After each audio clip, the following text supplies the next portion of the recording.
Hola, bienvenidos a este nuevo encuentro. En este encuentro daré unas orientaciones, explicaré cómo enseñarle al estudiante la construcción de una tabla de frecuencia simple con variable cuantitativa. Esto se puede hacer creando, inventando un enunciado parecido a este para que podamos hacer un ejercicio práctico en clase. Dice: la Secretaría de Educación del municipio tal debe hacer un estudio de la edad en años de los estudiantes del grupo tal de la institución educativa tal en el mes de marzo de 2021. Organizarla adecuadamente y entregar un informe solicitado por el señor alcalde al final del mes de marzo. ¿Cuáles pasos recomiendo para seguir entonces en la construcción de la tabla? El primero, que se realice el trabajo de campo. Hay que enseñarle al estudiante que hay un primer paso, que es el trabajo de campo, que consiste en realizar una encuesta o observación a toda la población y luego se deben ordenar estos datos, bien sea en orden ascendente o descendente.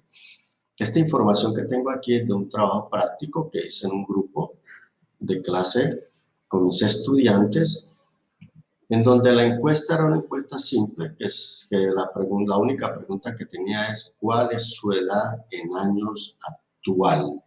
¿Sí? Y estos datos, como pueden ver aquí, los tengo ordenados en orden ascendente. Después del trabajo de campo, entonces se tabulan los datos, que consiste en tomar los distintos valores o atributos que toma la variable y colocarlos en columnas de acuerdo con algún criterio de ordenación que ya les dije aquí que está en orden ascendente. Y al frente se coloca el número de veces que aparece o el valor atributo, o sea, lo que es la frecuencia absoluta. Entonces tenemos aquí una tabla donde vemos la edad de los estudiantes y aquí al frente aparece el número de veces que se repite cada uno de ellos, ¿cierto? Total de estudiantes, 30. Otra sugerencia para la construcción de tabla de frecuencias es que al utilizar los nombres genéricos de clases, que es X sub I, y de frecuencia absoluta, que es F, esto no le dice nada al lector, en este caso al estudiante, acerca de los datos representados en la tabla, por lo que sugiero que en lugar de clases se escriba el nombre de los datos estudiados, o sea, el nombre de la variable, y en lugar de frecuencia absoluta se escriba el nombre general del elemento donde se observaron o midieron estos datos. En esta investigación que estamos realizando, en este ejercicio que se está realizando, entonces el nombre de la variable es edad en años y el nombre de la frecuencia absoluta es estudiante.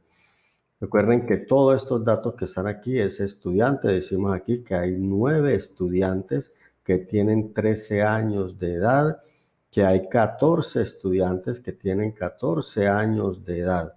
Entonces nace la pregunta, bueno, entonces este nombre genérico de clases no tiene importancia, no lo utilizamos para nada. Hombre, sí tiene mucha importancia y hay que enseñar cómo utilizarlo.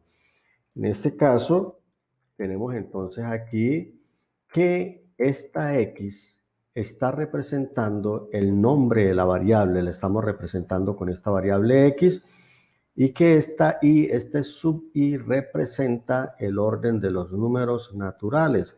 Entonces esto nos va a ayudar para una lectura más clara de la tabla. Entonces tenemos aquí la clase número 1, la clase número 2, la clase número 3, pero también es importante enseñarle al estudiante que esto no es necesario que quede en la tabla, solo que nos va a ayudar a tener una comprensión o una lectura más clara de esta tabla. Llegamos a la construcción propiamente de la tabla de frecuencia simple.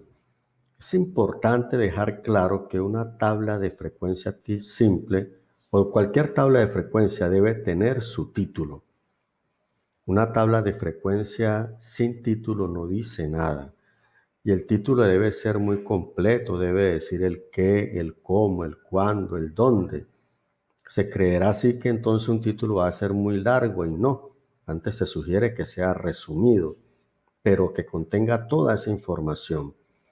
Un posible título para esta tabla es edad en años de los estudiantes del grupo tal, de la institución educativa tal, del municipio tal, en marzo de 2021. Entonces, ¿qué subtítulos debe tener la tabla de frecuencia simple? Entonces tenemos lo que son clases, que es cada uno de los elementos diferentes que se han observado, y también se dice que el número de clase máximo número de clase debe ser 14, y que si de pronto son más de 14 se sugiere que entonces los datos se agrupen en intervalos, o sea, construir una tabla de frecuencia por intervalos. La frecuencia absoluta simple o de clase se determina el número de individuos o observaciones que pertenecen a cada clase, y que esta frecuencia se representa con números naturales. Nosotros tenemos aquí la información de la tabulación que habíamos hecho, y desde aquí nos vamos a desprender a la construcción de esta tabla de frecuencia. Y un dato muy importante, un subtítulo muy importante, es la frecuencia absoluta simple acumulada. ¿Sí? Y aquí quiero también hacer cierta sugerencia. Tenemos entonces que esta es la clase 1 y que entonces la acumulación de la clase 1 es 2. Recordemos que acumular es ir sumando, sumando, agregando, ¿cierto? Bien, cuando lleguemos aquí a la acumulación de la clase 2, recalcarle al estudiante que la acumulación es la suma de estos dos datos que hay aquí, o sea, 2 más 9, que es 11, para que él pueda interpretar, cuando se le pida la interpretación, que pueda decir que es que hay 11 estudiantes que tienen 12 y 13 años de edad. Cuando lleguemos a la acumulación de la clase 3, decirle al estudiante entonces que la acumulación es la suma de todos estos datos, 2 más 9 más 14, que es igual a 25, y que él sepa interpretar que aquí dice que 25 estudiantes tienen edad de 12 a 14 años. ¿Sí? Que es muy diferente a cuando nos venimos sumando aquí de esta manera, que 2 más 9, 11, que 11 más 14, 25. Y después le preguntaba al estudiante que qué quiere decir esto, y él no te va a saber decir eso, y entonces estamos perdiendo el tiempo ahí. El estudiante va a construir una tabla de frecuencia muy bonita, pero no sabe lo que está haciendo. Entonces la acumulación de datos ya en la última clase, ¿cierto? En la clase 4, pues va a ser igual al total de datos, que es 30. Se continúa con la pestaña de frecuencia relativa. Se sugiere o sugiero que la frecuencia relativa se dé en porcentaje. ¿Y por qué en porcentaje? Porque es que la realidad es que cuando nos dan información de cualquier investigación en los noticieros, en las revistas, siempre los resultados nos los dan en porcentaje. Si están hablando, por ejemplo, en un municipio de una elección que se presenta, de elección de alcalde, ahí póngale usted 4 candidatos, entonces una empresa viene a hacer el balance de cómo el nivel de preferencia por los programas de gobierno de esos candidatos, y entonces ellos, mediante una muestra al azar, sacan una información, y la información que dicen es: el tanto por ciento de la población con capacidad de votar está de acuerdo con el plan de gobierno de fulano de tal. Pero no dice 5, 10, 20 o 30 personas, o no dice el 0,4 de la población, habla siempre de porcentaje. Entonces acostumbremos al estudiante que hable de porcentaje. Además, es un proceso sencillo, que simplemente el resultado hay que multiplicarlo por 100 y obtenemos esa información. Otra sugerencia, pero es a nivel de grupo, de cuando trabajé en un grupo, es determinar con qué margen de error vas a trabajar.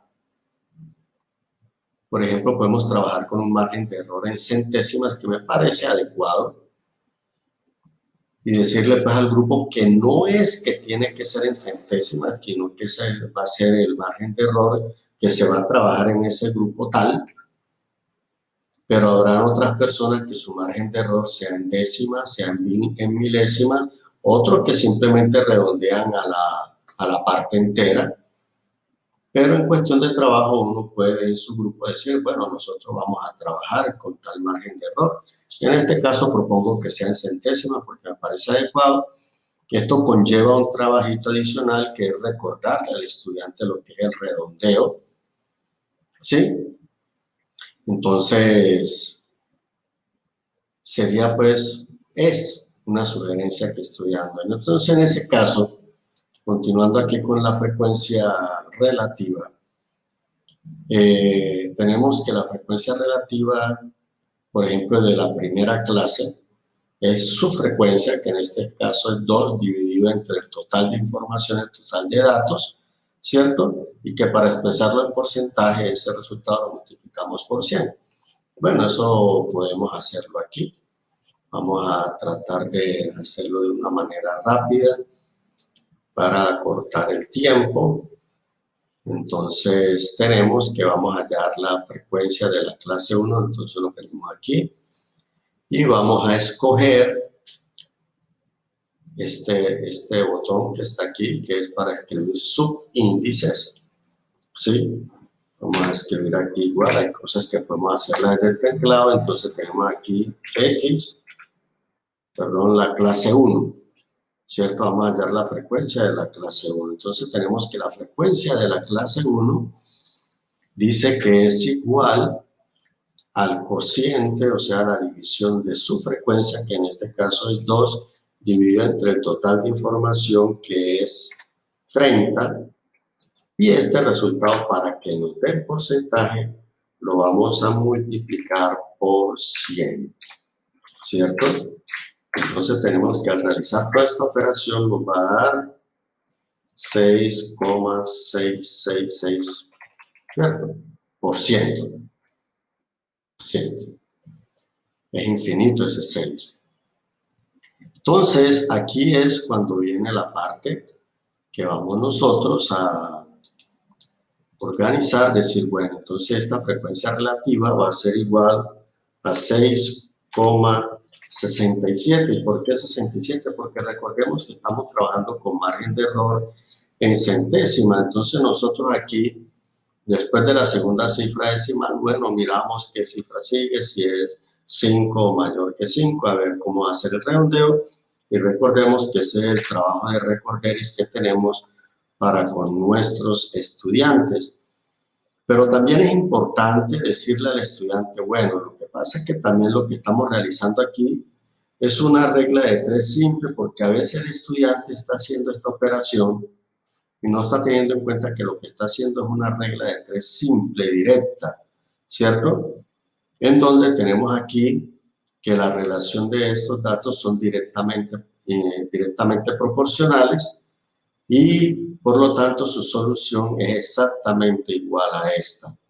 Es exactamente igual a esta. Entonces, continuando aquí, tenemos, entonces ya completando los datos, pero eso sí, vea, siquiera, dependiendo cómo trabajes tú en tu aula de clase, al menos el primer porcentaje hacerlo manualmente. Ya si trabajan con calculadora, bueno, que a partir del segundo lo haga con la calculadora, pero que al menos el primero se haga este proceso para que el estudiante comprenda qué es lo que está realizando. Antes de continuar, es bueno informarle al estudiante que esta frecuencia relativa es la misma información que tenemos aquí en la frecuencia absoluta, solo que están expresadas de manera diferente, que es lo mismo decir que el 46,67% de los estudiantes tienen 14 años de edad, o decir que 14 estudiantes tienen 14 años de edad. Es la misma información expresada de manera diferente. Lo mismo va a suceder con la frecuencia relativa acumulada y la frecuencia absoluta acumulada. También son dos informaciones iguales, pero expresadas de manera diferente, y por eso la frecuencia relativa la hallamos de manera similar a cómo hallamos la frecuencia absoluta acumulada. Entonces, aquí en la frecuencia relativa acumulada, la primera acumulación que tenemos es 6,67%. Ahí tenemos la primera acumulación. La acumulación de la clase 2, entonces tenemos que es la suma de estos dos datos, o sea que es 36,67%. Entonces, que el estudiante comprenda que aquí dice que el 36,67% de los estudiantes tienen 12 a 13 años de edad. ¿Sí? Y de una manera similar, continuaríamos con el resto. Algo que se me olvidaba aclararles es que miren que aquí esta sumatoria nos dio con un margen de error de una centésima. Eso es debido a los redondeos que se hicieron. Aquí no puede dar un margen de error de una centésima, de 2 centésimas, pero ya si te da de 3 centésimas en adelante, es bueno que revises la sumatoria o los redondeos que hiciste porque ya no es muy normal. Pero esto aquí lo podemos redondear al 100%. Y aquí tenemos la tabla de frecuencia simple ya construida. Hasta un próximo encuentro.